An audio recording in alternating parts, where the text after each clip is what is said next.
Today we're doing an installation along the USF St. Pete waterfront where we've brick by brick established this living seawall feature so that way we can propagate oysters to other areas that have been wiped out. And so with clay 3D printing, we're able to print out these oyster bricks, or we call them orbs for oyster restoration bricks, so that way we can build up the seawall, because a lot of the seawalls in the area are getting replaced with synthetic material. We are working together as a team to put together our modular oyster habitats. So we've got our base bricks that are made out of cement, or cementitious limestone, and we are working together down here to put epoxy on a hydraulic epoxy that cures as the tide goes up.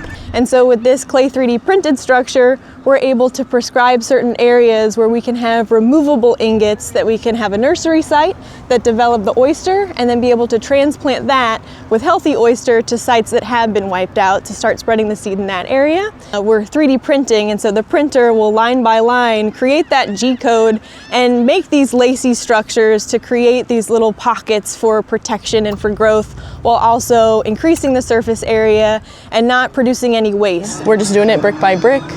We've got some of the prefabricated pieces that we're passing over and building up kind of like a Lego set. Because it's at USF St. Pete, we have a really strong marine bio program, so it's going to be a really hot spot for research and data collection for students to come outside, get fieldwork experience, be able to collect that data, look to see what types of fish are visiting the structures, have educational opportunities from middle school to high school, university, and community. My alarm went off at 4:45 this morning, and I got up and I was like, man, it's oyster time.